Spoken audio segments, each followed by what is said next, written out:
Greetings, brothers. Welcome back to the second part of my series where we're talking about taking the Armigers and the Blood Angels to a recent GT. And we're going to get straight into it this week with the victory against Tau. We'll talk over the games, and then at the end, I'll tell you what I think I've learned and probably talk a little bit about what I'm doing next for the future of me building army lists to try and be competitive in ninth. If you didn't have time to check out last week's video, then you totally should, because otherwise we're jumping straight into game 4 and there's probably a lot you could learn. So I'll link that up there, and then let's get into this game.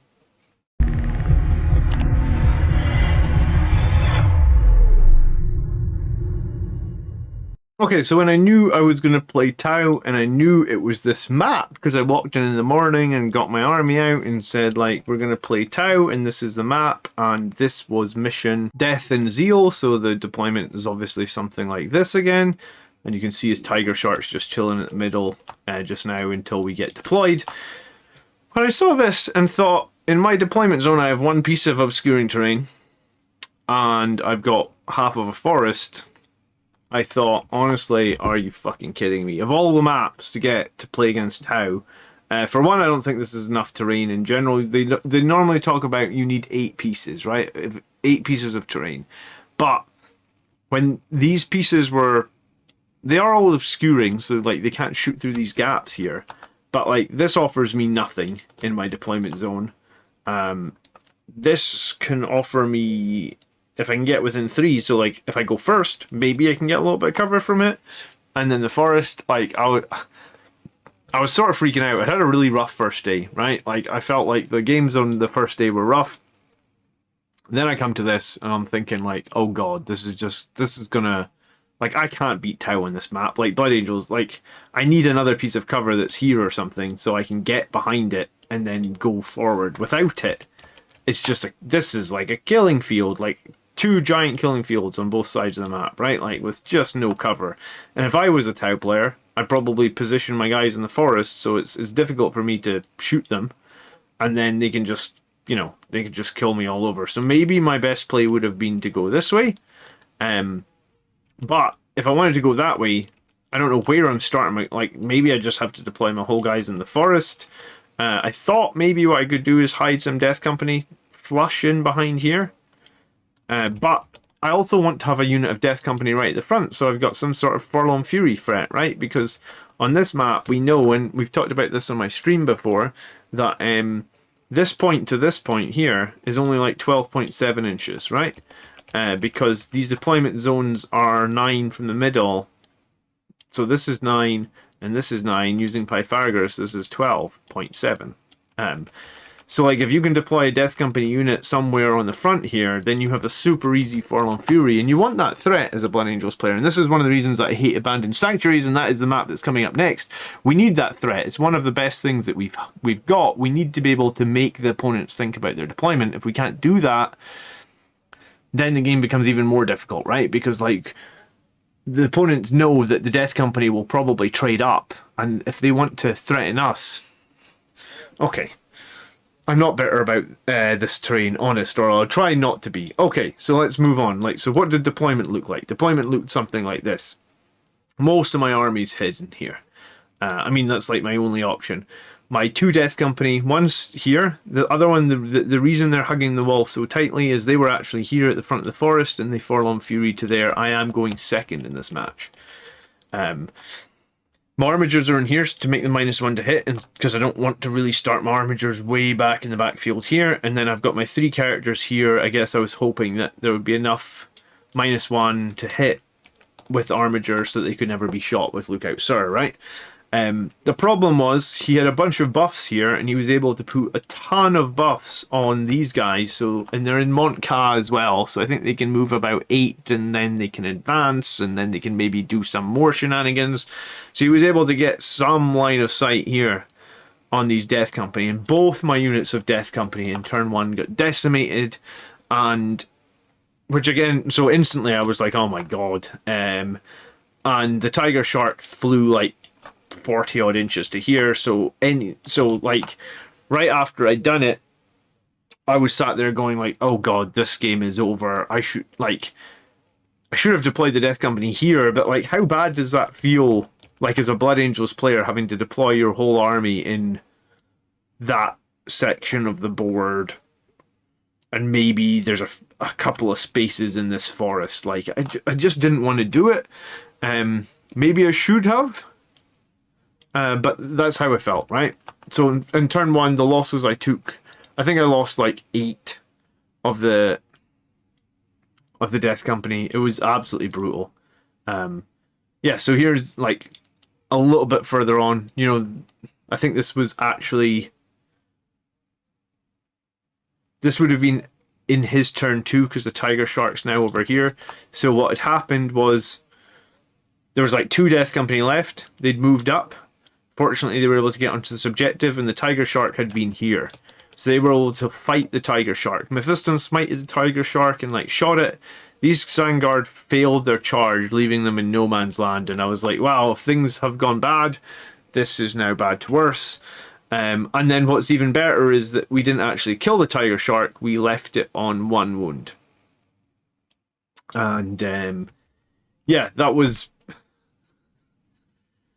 like the night shooting and the infernal pistols and the Death Company fighting it, and it managed to fly off. How it actually died was that he paid 1 CP to operate in full profile, and I was just like, oh god, I didn't even know it could do that either.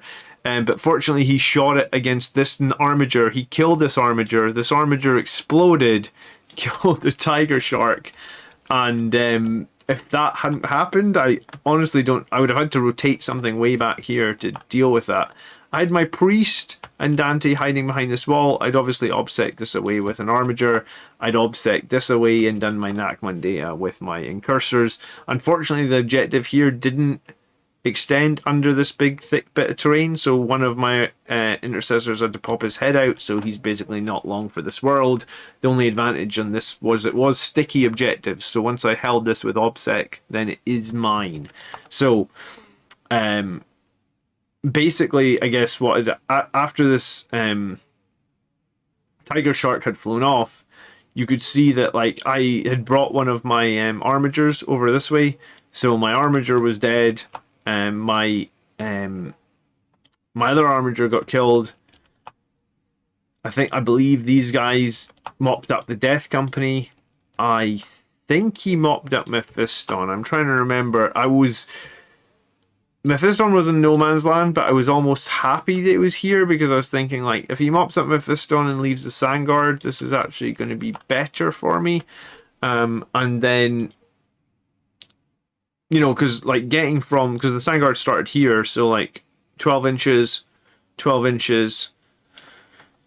There's, you know, the Cyclonics have like 18 inches, so I think they're probably in range here, but I think he decided to mop up the objective and mop up this, and I was trying to remember if he killed this knight in the middle. Let me see if I've got the next picture.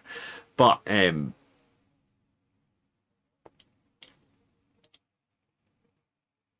what I did, and this was, I mean, I guess possibly risky, was so at this point in my turn 3, I then did my Nakman here with these assault intercessors.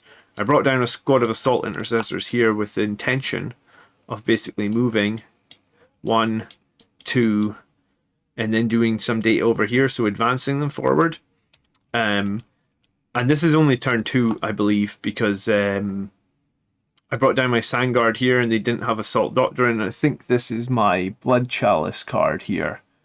One of these will be Chapter Master rerolls, one of these will be the Blood Chalice.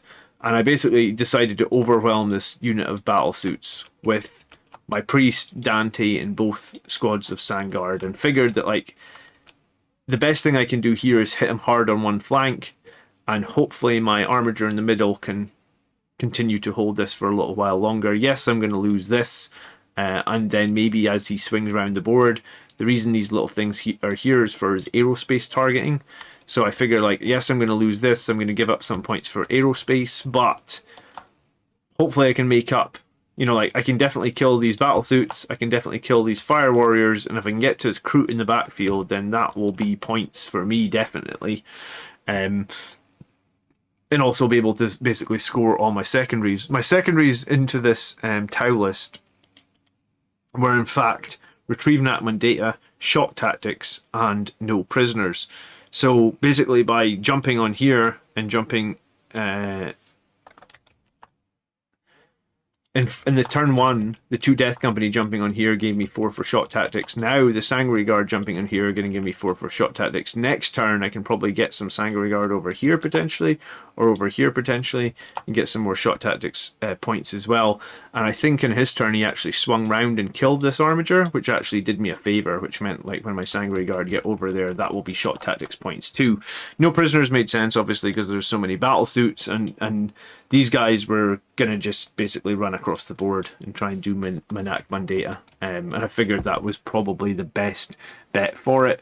I'm not actually sure how I guess, like, although Tau were very killy, he didn't hold particularly well. And I think this was possibly just because of the amount of OBSEC I had. Like, his OBSEC are Kroot or Fire Warriors, and they're slow, unlike his battle suits, I guess, and his Tiger Shark. So he didn't hold very effectively against me. What's next? So this was after. You can see the battle suits are completely gone. There's the commander left, and he actually used the commanders once again relocate to jump over here. The Armiger in the middle has got 2 Kroot left against it, so they had to take morale. I think one of them left, maybe even both of them left. I don't remember. But you know, it's 4 Sanguinary Guard here. Yes, they've taken some mortals, and so has Dante, and so has the priest, and so has the other squad. But overall, I was sort of feeling a lot better about this. And then I think there's 2 more pictures that I have of this game. So as we go to the further in the game, I guess my Voidsmen came in and hold this, but they actually don't hold this. I think the objective was here, but it was a sticky objective one, so I had controlled it with the Sanguinary Guard that were obsic at the time, so I just brought in the Voidsmen here in case I needed them. My 2-wound Whirlwind is contesting his commander to keep him down on primaries. My Sanguinary Guard did jump in the middle, and I think we mopped up the Kroot. And my other Sanguinary Guard, which had jumped to this point and killed his whole backfield, and at that point they had been with the priest, who is now in the middle there, but when they were in that backfield they were next to the priest, thus making that objective mine and sticky as well. And then the Sanguinary Guard coming around here. So in the final turn, this commander and this guy basically mopped up everything in the middle, but my Sanguinary Guard were gonna... This was the one time I played Hammer of Wrath. I was gonna Hammer of Wrath into these last guys and try and take them out. And that was it. That was the victory against Tau. I don't really know how I won on that, because he did do a lot of damage to me. I guess Tau just, although they are very killy, maybe... I felt like the thing that I said to him after the game was like, Tau do feel very killy, but they just do struggle to hold objectives and score particularly well. He had engaged on all fronts and no prisoners and aerospace targeting, and it just really didn't work out for him with the lower primary. Here's the final score for that game, and primary was really where it was won, 45 points to 27, and obviously shot tactics scored me a lot. OBSEC, Sanguinary Guard jumping onto objectives for shot tactics. If the opponent aren't good in melee, or they don't have a great invulnerable save, then that can work really well.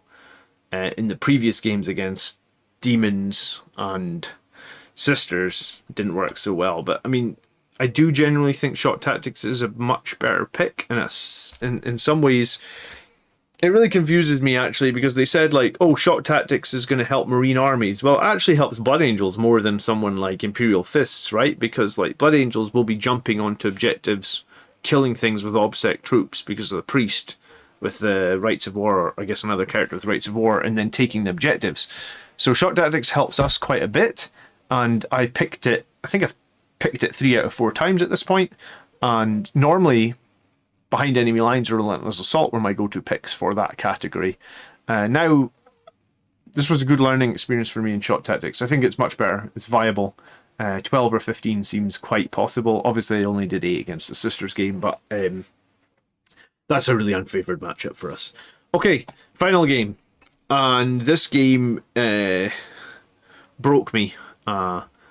in terms of like how I felt about the tournament. At this point, what was I? I was 2 wins, 1 draw, and 1 loss.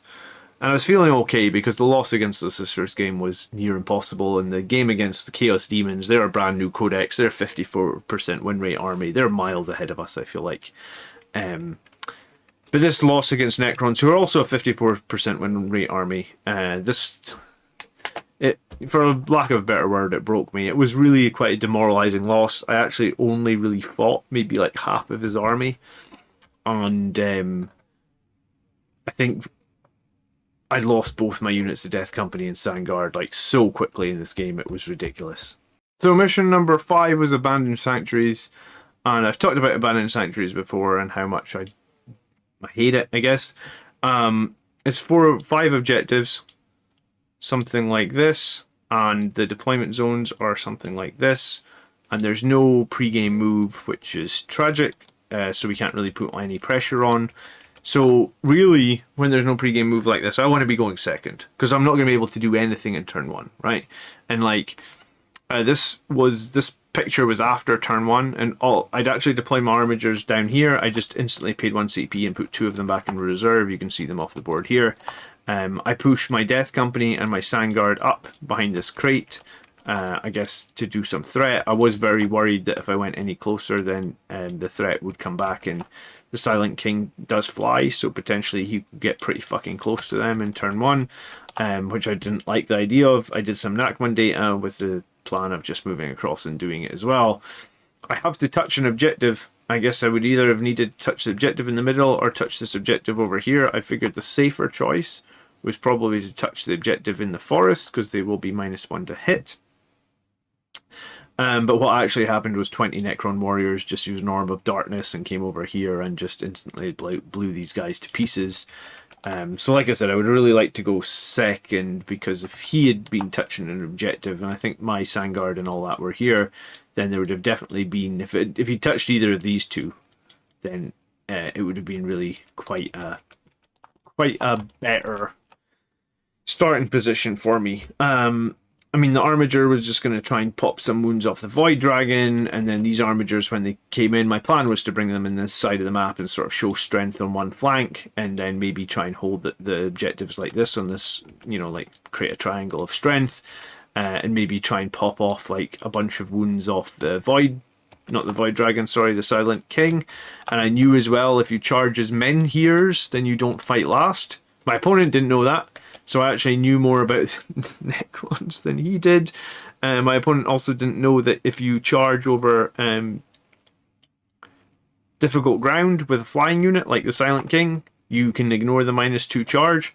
So this is what broke me, in that like my opponent maybe didn't quite know all the ins and outs of 40k and the rules phase.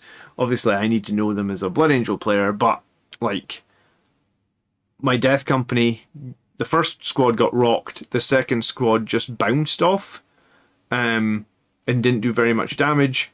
Obviously with a 20-man Necron blob, there's going to be reanimations in there, and they can go both ways, but they just went horribly. I should have taken no prisoners. My picks on this map were bad. I don't play Necrons enough, so I can blame a little bit of it on that, but I took shock tactics, which I should not have taken in this map, because Necrons have double obsec, obviously, Eternal Conquerors, so shock tactics was 100% the wrong call. I actually think if I'd taken behind enemy lines or Relentless Assault, I think I had 2 Blood Angels units in his deployment zone, even 3 for like 3 turns. So if I'd taken Relentless Assault out, I've had 12, and if I'd taken no prisoners over Oath, I'd have probably had like 7 or 8 more points, because there were so many revives, and I kind of bounced off a few units, and then when I finally did kill them, they just revived like half the unit back or something, and I was like, oh my god. So I lost far too much, far too easily. I forget the names of these. They're like Scorpec. They're the ones with the big blades. So you had a squad of them here, and you had 2 squads of them here, and they are -3 or -4, and they're all 3 damage. And even with suppression fire, when you bounce off them and then they kill 5 of your models, it can be pretty difficult. So this game was honestly over for me maybe even by my turn 2. So he'd only had one turn and it was over. And because I'm just stretched out so thin and I've got no killing power left, barely. Like, I had my 2 knights, but I mean, like, the Silent King was gonna get them before they got him. I had my 5 Thunderhammer Death Company and Dante, but like, I pretty much lost like 1 squad of Death Company and 1 squad of Sandguard, and he's still holding more than me. And I had to fall this knight back because he took like 10 damage to the destroyers. I can't remember, they do like D3 plus D3 damage each or something. So he took like 10 damage to a single round of shooting. So I was feeling like once, and what you can't see here is there's a squad of assault intercessors here, and there's Mephiston here, and they're fighting like a 5-man unit of these blade guys as well. And they fought them for 2 turns, and they didn't kill a single model. I think when I finally did kill a single model, they revived, and they basically killed all my guys. And I was the one that actually charged them. So this game was just that quote from the beginning of the video where, like, you die inside a little bit when your Armor of Contempt unit fights a unit with an invulnerable save. They statistically improbably make a bunch of saves, and then you make no saves. And I want to say that's like the 3rd time on the last game that the dice have abandoned me, because like I think there was like 3 combats where he had to take a bunch of saves, and if he failed the saves, he revived everybody, or he made all the saves, and then I had to take a bunch of saves and I made none of them. So maybe for me it's going to be like the 3rd time lucky to actually have like a game on a reasonably high placed table to finish the tournament in a reasonably decent position. And the guy who was playing Chaos Demons that I drew with 2 games ago, that we both won our next 2 games, he was playing on the table right next to me against Custodes, and he ended up coming in top 4th by winning his game. So I guess like if I think he actually beat the Custodes with 100 points, so I guess I could have probably never come 4th.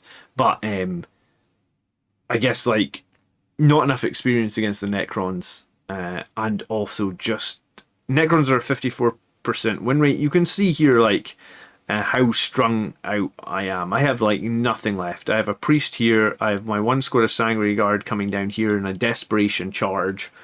And like I said, I don't like doing that because it just reeks of desperation when you're bringing in models like this. And I guess you could say it reeks of desperation in the game against the Sisters as well to have to do that. And yeah, like I said, I prefer to bring them down in a position of strength and then move out sort of the following turn, and I can bring them to where I need them to go. But it doesn't always happen that way. So yeah, well played to everybody that beat me. I mean, well played to the people I beat as well. But against this Necron list, I bounced off it, right? Like I did kill a 20-man unit of Necrons. I did kill a unit or 2 of Immortals. I did kill most of those melee things eventually. But like, I didn't do any damage to his Void Dragon. I didn't do any damage to his Silent King. I only killed 1 of his totems. And I didn't do any damage to these destroyers. It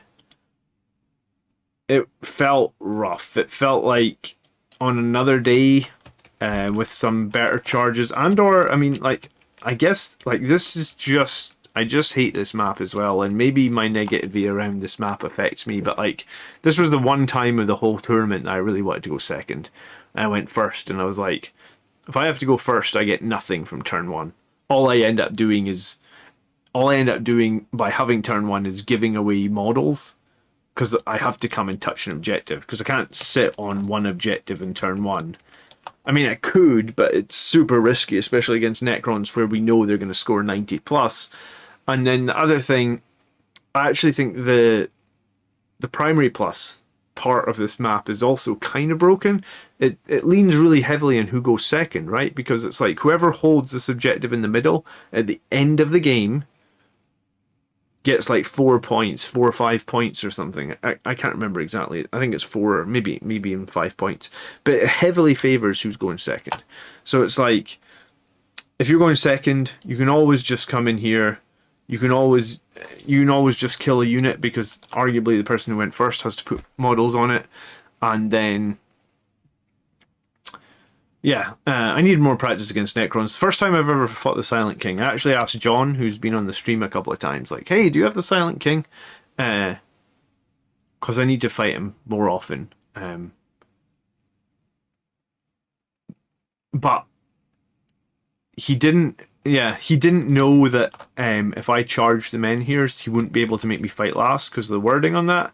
But I guess he just got lucky in that he had so many models. If we go back like a couple of slides, he had so many models around the Silent King in turn one. There was like, if I needed to charge the Menhirs, there's no way I'm getting to them, right? Like even if, let's assume that like, yeah, I was gonna say like, at that point when he actually moved out, my Sangre Guard are already they're already all dead. I mean, pretty crazy that it goes from like, this is the end of my turn one, so he moves up like this. Like, he didn't actually get to make any charges on me. And then in my turn two, I've none of them left. I think they actually failed morale after the. So he moved up like this. I charged in. I bounced off, and then he failed morale. Then I failed morale. Yes. Fun. So here's the scoring against Necrons, and like I said, I think I could have had 12 more points for Relentless Assault behind enemy lines, just because my units got bogged down in his backfield, honestly. And I think I could have had more points on No Prisoners than I got from Oath. I think I would have... What did I get from Oath? Like 7? Oh, maybe I wouldn't have got more prisoners. I probably killed about 7. I mean, I guess when you factor in some of the reanimations, it might have been slightly more than 7. Maybe I could have had like 8 or 9, but that wouldn't have made a much difference. Oh, I should also say that I failed Nakman Data with a 4-man troop unit and a 2-man troop unit, so I actually failed Nakman Data twice in this game as well, which kind of, I guess, really hurt as well. So, rough game all round. I'm happy to put that one to bed. I guess I learned a bit because I never fought Necrons before, or I haven't fought Silent King Necrons before, but yeah, tough.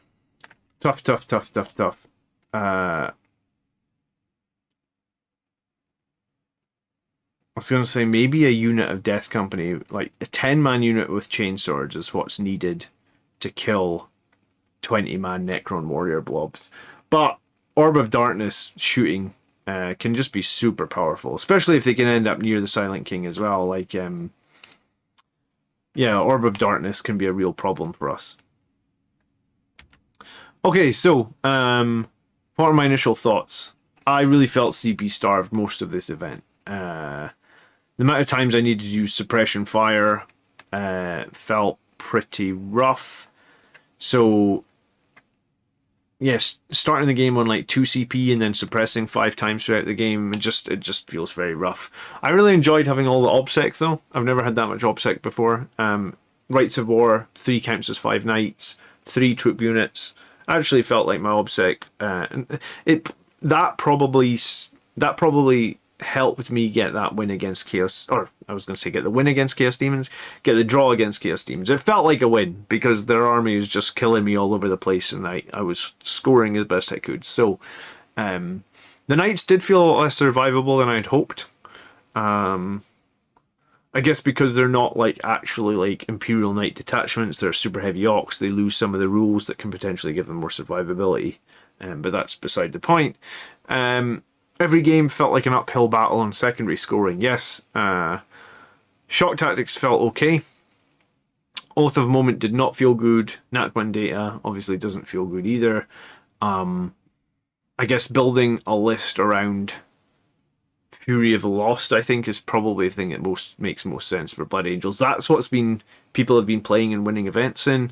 I kind of feel bad that we just have one secondary that's like I mean, I guess you could argue 2 Relentless Assault, but on some maps I feel like Relentless Assault doesn't work. And against some armies I also feel like Relentless Assault doesn't work. So it feels a little bit like we're shoehorned, we're a bit trapped at the moment. I talked a lot about how my reinforcements work best coming down in a strong position rather than hoping for a 9-inch charge. I think that's very true. I also felt like for the entire event, most of the time I was saving on 5s and 6s. AP at this stage in the meta just seems crazy. Armor of Contempt, I guess, has brought Marines back from the brink of oblivion, but I mean, it still never feels good. It still feels like having an entire army with no invulnerable save coming up against like 2 armies that are just -4 across the board. I mean, that just feels horrible to play against. It's not. Generally, I think Warhammer is fun. It's a fun game to play, you know? But like when you're playing that, it's really hard to find the fun where like, you know, it's just all, you just feel like the whole game you can only save on a 6. And I'm like, but all my models are like 30 points. You know, like they're so expensive compared to the stuff I'm playing against. And it's like, right, and I can only ever save on a 6. The 2 wounds doesn't really feel that useful either because most things seem like they do 2 damage or most things totally overkill. So yeah, AP in the meta at the moment seems crazy. I'd run the Armigers again now that I've got a decent number of games under my belt. But I think over the last couple of years, I think the thing that I've enjoyed playing more potentially is the Volkite Contemptors. And they also cost CP, which is annoying.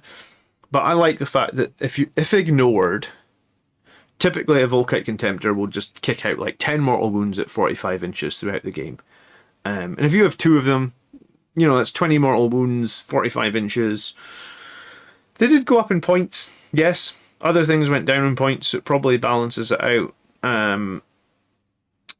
It's a tough one. I don't think I would like shooting Armigers, because I think the reason that I did well is because I use my Armigers to get on objectives and fight things in combat. And I think in one of the earlier games, I kind of forgot that I had a sweep attack because I've only been using the Armigers for 4 or 5 games. So maybe that would have helped as well, actually. So I think I'm going to drop them for now, but I wouldn't be against running Armigers again. I think 3 Warglavies is pretty fun. I think the OBSEC it gives you is pretty fun as well. It's pretty useful. I was in the same position that I was before the last event. In the last event that I went to, I played that Sisters list, which is ironic. It's the first game that I had in this event, but I played the Sisters list that Andrew's run 3 or 4 times. And it's basically the same list. Like, it's 5 characters, but picking Assassinate is a trap because you don't kill any of them. It's 3 squads of Zephyrim, it's 3 squads of Repentia, it's 2 squads of Retributors.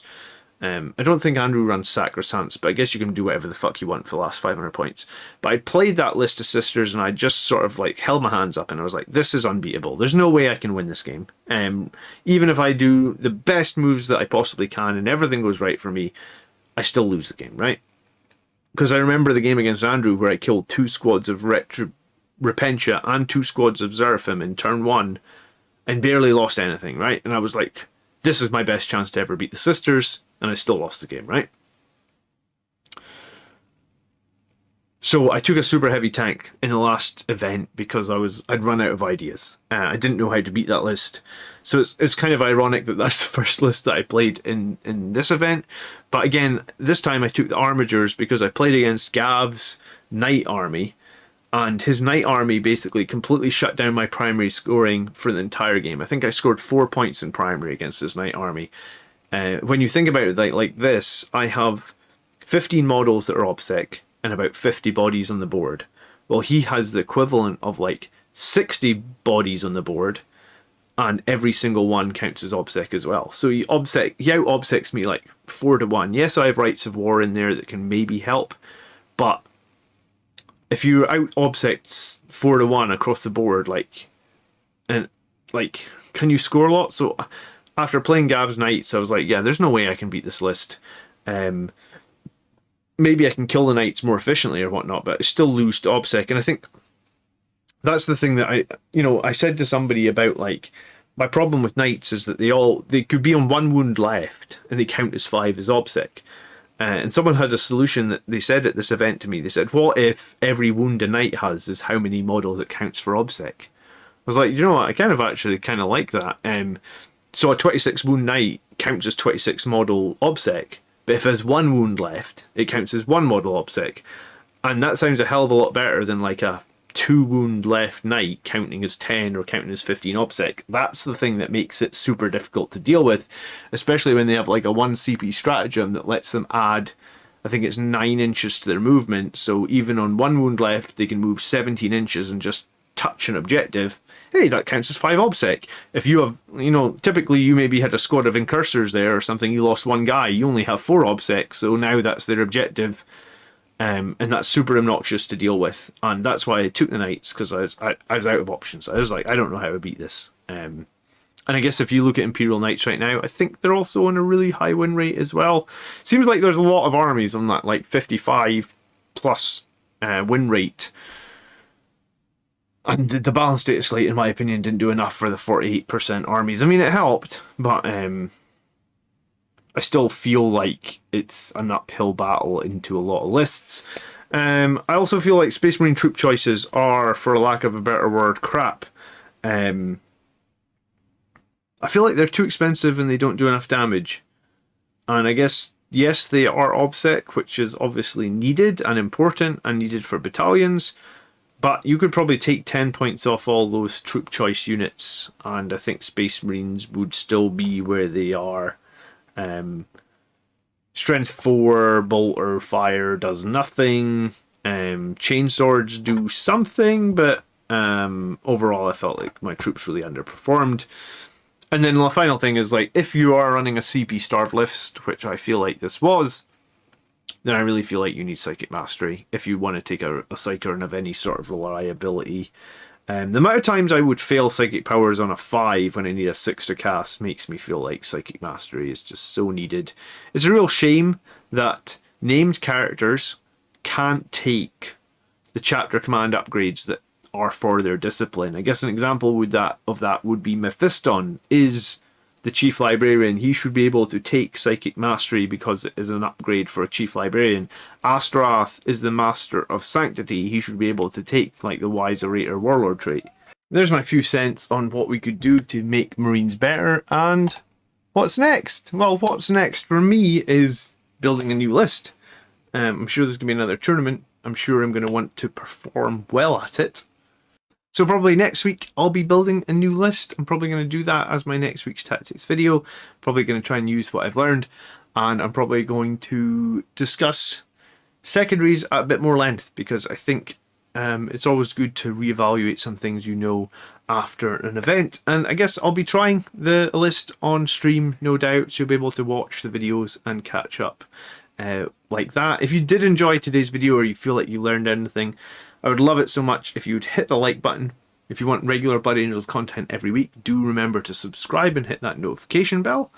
And if you want to support the channel, there's so many ways you can do that now. You can become a Patreon for as little as a cup of coffee, or you can click on the member button under this video and become a monthly member, or you can give gifted subs. We are doing those now, so come join our live stream. A lot of people in the community are actually giving out gifted subs, and they're super appreciated, so thank you for that. And finally, if you are buying any Warhammer models in the run up to Christmas, do remember that we do have Element Games affiliate link in the video description. By clicking that, every purchase will help the channel out, and I am super appreciative of that.